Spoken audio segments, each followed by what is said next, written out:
This segment is being brought to you by Tennessee Wildlife Resources Agency. Join us in preserving and protecting Tennessee's wildlife.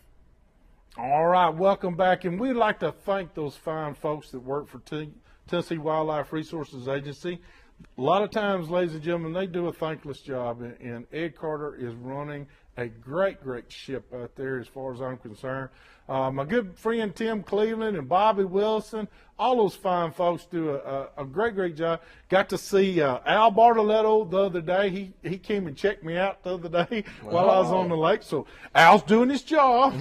so it was good to see Al and all those fine folks. But, you know, if you get to see them out on the water, thank them. Say thank you for us having the availability. We got, and I want to harp on this for just a second, Andrew, and that is Bassmaster Magazine took a survey of the top 12, 10 or 12 lakes in the country that people wanted to go to live around. Chickamauga, Kentucky Lake, Pickwick, but were the three top, and Dale Hollow, the four top fisheries in this state, and Tennessee had those four. Wow. And let me tell you something. That says a lot about the way we're doing it, the way our biologists are working, and they work hard. You know they do. Absolutely. You know, we see them out there shocking, fishing, and they think, oh my goodness, they're killing the fish. No, they need that. They need that info that those fish carry to help us have more. We've got a Florida strain bass now in Gibson County Lake and at Chickamauga, and oh my stars, it's just skyrocketing the amount of fish people are catching now. But right, smallmouth are just coming on left and right. There's getting to be more smallmouth on Old Hickory. Parsley Priest has always had them, but the numbers seem to be up. I'm starting to see bigger smallmouth. Absolutely, and the walleye. I mean, I'm catching Walleye, them like crazy on Old Hickory. It's like walleye. You know, Walleye. I ain't gonna say he goes back, but you know, no, they're He getting a boat ride? Yeah, he's getting a boat ride. He's going back to the house. But yeah, you're right. And you know, we had a rainy day at Dale Hollow this past early spring, and so I had the girls with me, and so we just said, hey, let's go to the trout hatchery. And in Dale Hollow. And I'll tell you, if you hadn't been there and you hang around Dale Hollow, I mean, those guys, super nice. Yes. I mean, they showed us everything that was going on, and it was just a blast to go see. I didn't even know they made orange, or not made, but God made an orange-colored trout. You know, Yes, I was like, sir. what is that? You know, and I forget exactly what it was, but it was some kind of trout overseas somewhere. And I was like, what's that in there for? And they said, well, every now and then an egg will get in there, and they just let them grow for show. Oh yeah. But what a treat, you know. That's fun, isn't it? Absolutely. Hey, we got some few phone calls here. We got Otis. Otis, how can we help you tonight? This ain't Otis. This is Turtle over at Watertown. I called you about 3 weeks ago and give you a cropper report. Yes, sir. I told you it's in short water. Remember me? Yes, sir. Well, I closed crappie season on Tuesday. I went to Center Hill and dumped 20 big shell crackers and went over there yesterday. We got 2 limits. So when you get your string stretched, man, you'll give him smallmouth up. You get your hands on 16-inch shell crackers. I heard that. Great deal. Well, I'll tell you what, those shell cracker are fun, aren't they? Man, what are you talking about, man? It's the best thing I get. I'm telling you, 4-pound, 6-pound test line is all you want. Come on, man. Y'all better get over and get them in short water. I appreciate it very much. Thank you so much. And we got Jerry. Jerry, how can we help you tonight? Hey, Hugh. How's it going there? This is Jerry and Joyce over here in Goodlettsville. Yes, Jerry. How you doing, brother? All right. I just read in the paper this week that the Corps is there. They're going to put those rules into force, no fishing below the dam. Right. Okay. TWRA says they're not going to enforce those rules. Right. And my question is, what do you think the outcome of that will be? And I'll just hang up and listen to you. Thank you. All right, Jerry. I don't know. What do you think is going on? It's like two different agencies butting heads. But But the one thing is, you got to remember, Corps of Engineers, federal. That's federal government. Yeah, I wouldn't mess with it. I wouldn't mess with it because they can call, and if nobody's ever noticed, they have the U.S. Fish and Wildlife Service, and they also have the Coast Guard. Are they doing it for Homeland Security purposes? They're saying not. They're saying it's because of safety reasons. Now, according to safety, we've had less drownings since the life jacket's been pushed, that TWRA has been pushing, than we've had ever in the past. So I know. Yeah, I don't know. That's need to get out there and vote, guys.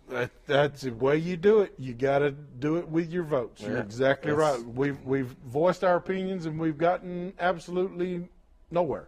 But your vote's going to definitely help come election day.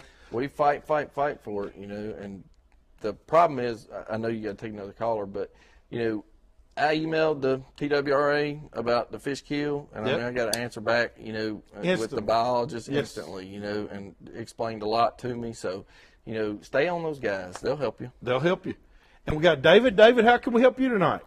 Yeah, well, Hugh, I keep hearing about this big fish kill, and I can't find anybody who knows where it happened.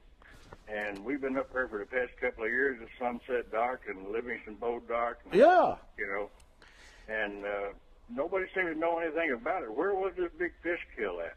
Well, the majority of the fish seen killed, was from right about the Wolf River down, all the way to the dam. So, right there at the mouth of the Obie on down, really closer towards Hendricks Creek and down to the dam. I did, when I was talking to the TWRA, they had said that they didn't see very many fish, up towards Sunset, that died. From what I understand, it was over oxygenated water that killed most of the fish. So, but again, the strong survive in that. The thermocline, got a little bit, probably too much oxygen in it, and of course your smaller fish survived. It basically was your bigger, older fish. So if you're up around Sunset, that area around in there, I do know some guys that have been up there here recently, and they're finding some good fish up there too. So it's getting back to normal, isn't it? It is, and it's coming around. It just took some time. This season in general, all the lakes were messed up with the weather. I mean, it's like spring, bam, we're here, and then now it's like summer already, some of these hot days we've had. So the water temp just... I do appreciate your answer. At least you found somebody who knows something. All right. Well, thank you very much. And we got Charles. How can we help you tonight? Hugh, this is Charles Preston up Smithville. Yes, sir. On Center Hill Lake. Yes, sir. It is Saturday, not Sunday. You announced it last week that it was on the 5th instead of the 4th. It's on the 5th instead of the 4th?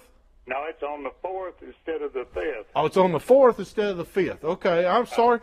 I just got an email from somebody, and I was just reading off the email. Okay. But got it from Chris Snow, but he was giving you last year's date. Okay, so this year it is it's the 4th, which is Saturday. Right. Right? And tell us a little bit about it while you're right here. It's on Center Hill. It's out of Raglan. Right. And what's the name of the tournament again? Charles Preston Open. That's right. And y'all it's $100 a boat, right? $120 counting big fish. Right. $120 counting big fish. And registration is going to open at what time? I'm thinking 4. We're going to start taking registrations around 15 to 5. Okay. He told me about 4:30. That's right. We can go out at 6. All right. Well, you just told them, and we hope that you're just jam-packed there. I do, too. Well, I appreciate it. Thank you very much. Yes. All right. We got Ronnie. Ronnie, how can we help you tonight? Yes, Hugh. This is Ronnie out of Cookville, Tennessee here. Yes, sir. Well, I was trying to find out basically what some of your locations or numbers we could get to do some crappie tournaments this year. Trying to find out that information. Oh yeah, Randy Clark is the guy that's running the Middle Tennessee Crappie Club. Okay, MTCC. Randy Clark. But if you will email me at hugh@southernwoodsandwaters.com, I'll get you his info because I don't have it right here in front of me. but it'll be all of his contact information. And Randy will they're looking for guys and gals that want to crappie fish and want to have fun. And it's just a fun group, and they're really growing right now. So if you can, email me at hugh@southernwoodsandwaters.com, and I'll get you Randy's info, okay? All right, thank you very much. Thank you, sir. Okay. And we got Stanley. How can we help you tonight, Stanley? Yes, sir. I was curious. I know this sounds like a goofy thing to say, but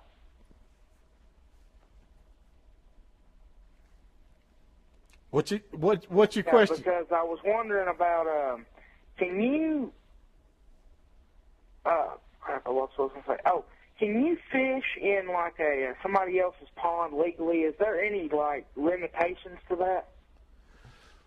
Well, you have to have their permission. That's the main thing, because it's trespassing if you don't. But you have to have their permission, the landowner's permission, and as long as you have that, they may say, I don't want you to open a gate or want you. It's up to them. They're the landowner. Okay, well, I just got this question because I got that idea off that commercial I saw where the guys were at the Bass Pro Shop up there fishing in the tank. So that's called cheating. I do think you have to have written permission too. All right. Well, we appreciate you. Appreciate you very much. All righty. Thank you. Thank you. Hey, a lot of nice questions. A lot of from Cookville and all up in that area. Hey, them boys can fish up there around East Tennessee too. Fish, can't they? Yeah, they take that stuff serious. Which we all do, but man, them boys up there, they it's tight-lipped up around there. So Now, I want to ask you, Andrew, because you talk to all these guys, all the time on smalljaw.com, and let me tell you something, ladies and gentlemen. Please go to www.smalljaw.com. Put your name out there. You got to get a little name going, but enter into the blog. These guys and gals will not bite your head off. They won't laugh at you, but they will help you become a better fisherman. Even if you just want to be a largemouth fisherman, the same stuff kind of applies, but now they're smallmouth. They love their smallmouth. They hold these little tournaments, and they do a fantastic job. So all kinds of tackle and stuff that you can get from Andrew right there on Small Jaw. So please give it a shot, smalljaw.com, and rest, get involved. That's the way. Yeah, and we, Vicious, Oh, yeah. We were talking about that, seems like seven years ago. Yep. You want to learn new things that are out, you're going to find out on Small Jaw, because those guys will bring it to you. They don't hide it. They can't wait to put it on there. They can't. They just can't. So they got to find it. Yeah, they find it and they go to it. They're looking for something. So it's a lot of fun to pick up on a lot of new baits and line and different techniques. So all right, well, we got to do our tip of the week, Andrew.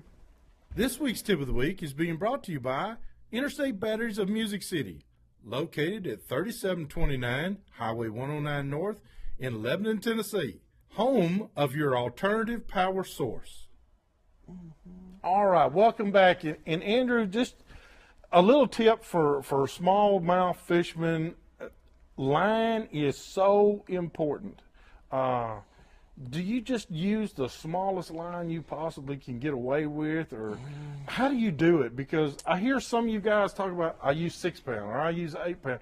And then I hear one guy says, man, I use 17-pound on this one over here. I'm like, what's going on there? Well, when they're talking about line size, all right, they're also talking about, what kind of rod they're using. Basically, when they tell you they're using 6-pound or they're using 8-pound, those guys aren't, holding back on the hook set. I can promise you. I've been in the boat with them, It's all about, the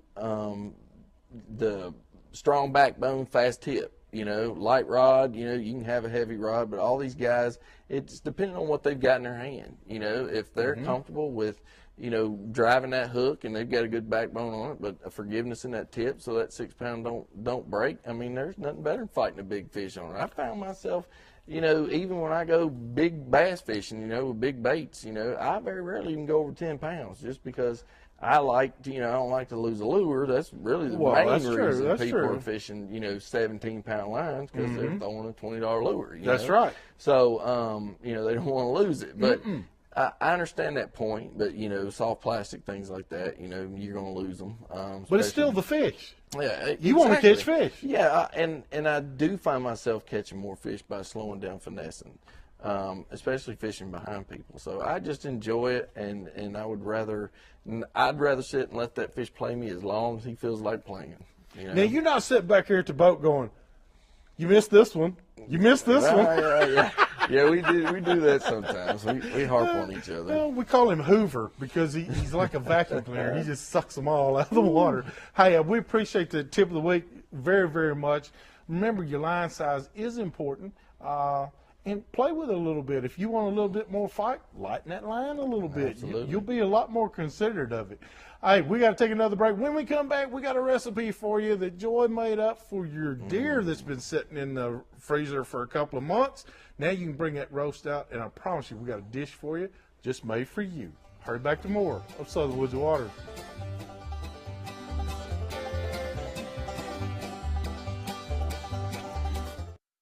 This segment is being brought to you by Covenant Heating and Cooling, providing excellence in comfort solutions. This week's Recipe of the Week is being brought to you by Broker Headquarters Group.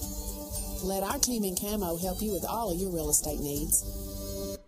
All right, welcome back, everyone. Well, Joy has done it again. She took a couple of big deer roasts out of the freezer, and, deer season ended in, January, and so, man, there's nothing better to me. I don't think you can't eat any healthier than venison in the first place. It has no chemicals in it, and we eat a lot of venison. So I said, what are you fixing, Joy? She said, I'm going to make you a casserole. This is called a bottom-up casserole. And let me explain to you what it is. She's got one 20-ounce bag of shredded hash brown potatoes, and that's what she starts off with on the bottom. So you see the hash browns are in there. One large box of portobello mushrooms, and chopped into about 1 inch by 1 inch pieces, sauteed in butter and onions, garlic, and set aside. Just saute it and set it aside. Use 1 stick of real butter, 3 tablespoons of garlic, 1 extra large onion chopped, 1 can of Campbell's nacho cheese soup. Ooh. This is already sounding good. 1 bag of shredded cheese, 1 12-ounce bag of mixed veggies, and she says, I use seasoned choice stem Italian blend in frozen foods, and then 1 box of pasta of choice, and she uses that not penne, but the swirls in this one, and 1 medium deer roast, or she's put 2 medium deer roast in there, and cooked as you would if you just wanted to eat it, and then cool and shred. Then salt and pepper to taste, and place it in a 9 by 13 pan. Bake on 350 for 25 minutes, and steam the vegetables as per the package. Then mix that all in, and you've got yourself a fine casserole. And I got to tell you, she made 2 of these. One of them didn't make it, Andrew. That one's not going to make it either. This doesn't look like it's going to make it very much. I'll tell you. Just a great recipe. Hey, this recipe's already on our website at southernwoodsandwaters.com. Go by and check it out. It's along with many, many others. And yes, I was reading off my phone because Joy didn't have it typed up for me. She typed it up for the webmaster, but not me. That's right. But we thank her for that. But go on our website and check it out. Andrew, we got a few minutes before we go to our giveaway. But, man, I want to talk just a little bit more about your favorite lake. One of your favorite lakes right now has got to be Kentucky Lake. Absolutely. You've been going. Is there a finer fishery for all around? Tennessee River chain's phenomenal. You want to take your kids and just put them on fish. I mean, it's easy to do. Yeah. You want to go, put your thinking hat on and go learn how to fish ledges, learn how to fish drops. It's got it, and you'll find them. You want to learn how to use electronics on a lake, especially with new side scans, all that stuff. Go to Kentucky Lake because you're gonna find the fish, and you can really get in the mess. Well, let's be honest with our viewers. Dale Hollow can be finicky. Absolutely. It can be real. It can test you to your patience to the nth degree. Right. and you can travel all around. And I love the Hendricks Creek area. I love that area. That is one of the most beautiful parts of Dale Hollow, I believe. Yeah. You can go to an island. You can bank fish. You can do anything you want to. There's bluffs, grass, everything. Hendricks Creek is awesome. But let's face it, those fish can get finicky, and you can put a lure right on the tip of their nose and they won't bite it. Exactly. But now at Kentucky Lake, if you find them doing that in one spot, you can go right across the lake or across the creek or down 2 creeks. You will find one that'll bite. Yes, absolutely. And another thing about Kentucky Lake, you want to throw all different sorts of lures to learn how to fish them. You will catch fish. You will catch fish. Dale Hollow's a little different. Yes. So, one day you might catch them on top water.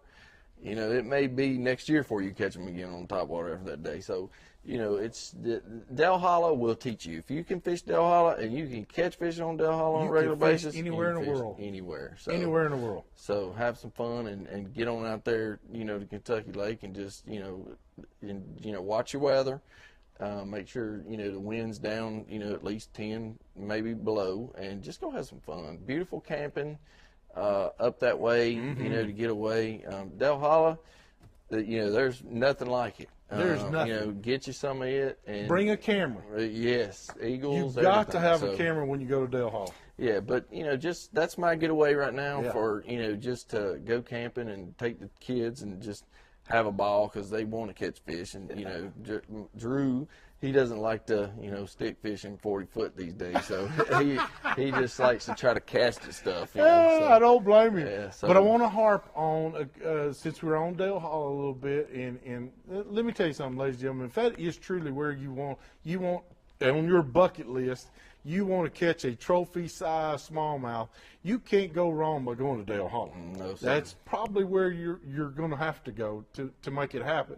But let me tell you something. Some of these guys that you talked about, Bobby Gentry, oh my gosh, Keith Palmero, oh my stars. You're talking about the all-stars of smallmouth fishing. Yeah, they're phenomenal. Ralph Sandifer. All these guys are awesome guys. And we even got to say, even the smallmouth guru, Stephen Hedrick. Yeah, he's starting guy. He's back out there. He's walleye guy. So I'm telling you, he's awesome. And all these guys are good day or night. It doesn't matter. These guys are good. And good people. Good people. You're going to have a blast. It's worth every dime that you may have to pay, but you'll learn so much in one day with them than you ever would doing it by yourself. Yes, and then take those techniques and apply them to what you do at home or other lakes. So I tell you what, we got a nice little giveaway to give for you tonight. Let me show you these. These are 2 fantastic custom painted lures right here, and we got you a smalljaw.com t-shirt. Now, let me tell you something. This is 4XL. The reason I asked for this is it's time for the big boys. Big boys. Big boys, you need to come on up, get that dial finger going. If you can get that big finger on that dial tone. We got a 4XL smalljaw.com t-shirt. Be the 5th caller here, 737-7767. We got a treat for you big guys tonight. We'll be right back with more of Southern Woods and Water.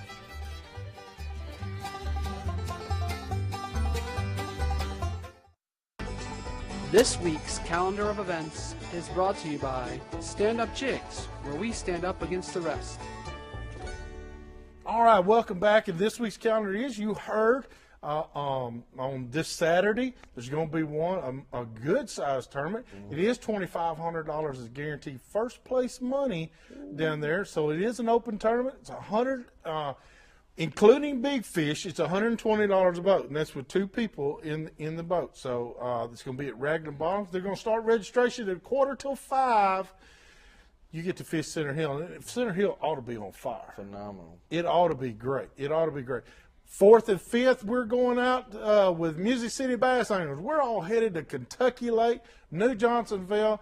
Water level is at 364. Which is 5 foot or 4.5 to 5 foot above normal summer pool. So that means it's going to be up in the bushes, back in the woods. Ought to be a fun time for everybody involved. Don't forget, next Sunday, the 12th, it was the closing date of Tennessee turkey season. Closing date is the 12th. So make sure if you got a couple of birds left, be getting out there and hammering on them a little bit. And I'm going to tell you something, it's been awesome to watch these people killing these turkeys and harvesting turkeys. And a lot of them are having some trouble, but a lot of people are having fun. Oh, yeah. And there's a lot of them. There's a lot of them out there. Hey, want to say congratulations to Vicki Cannon from Smyrna. You're our proud winner tonight. And, boy, congratulations. Is that not some great crankbaits? Yes, that's actually, they're handmade. They're made out of cedar, wood, and they got a great action to them, especially for, this time of year right now is crankbait season. That's right. Got some erratic action. Also got a topwater one right there, too. And the rise and fall, once you stop one of those baits, and, those are baits we talk about on the website. We just like different things that have erratic action. Smallmouth like them, that's why we like them. And you're going to find that you're almost going to definitely catch some good fish on it, and hang on, and you'll love the action on them. So. And I'm going to tell you something, Andrew and I, we're going to get out there and do some fishing, but if you notice, the props are coming back. Absolutely. Prop baits are coming back. Absolutely. Brother, I love it. Tiny torpedoes, devil horses, all those. Oh, man. Just don't, I tell you, they'll stop your heart at night. Hey, we got to hurry up and go. I want to thank Andrew Robertson, smalljaw.com. You can go to a better website and learn more information in 1 hour of sitting there reading. I promise you, I'll give you money back if you do. Because Andrew and Keith and Bobby Gentry and Ralph and all those guys put in on there, they're always trying to help their fellow man become a better fisherman every time they go out. I want to thank Andrew. Andrew, thank you so much. You're welcome. Thank you for being a fireman. You've saved my bacon a few times, I'm telling you. Yes, sir. And we really appreciate it. When you're out on the lake, please wear the personal flotation device, and we'll see you right here next week with more on Southern Woods and Waters. Good night.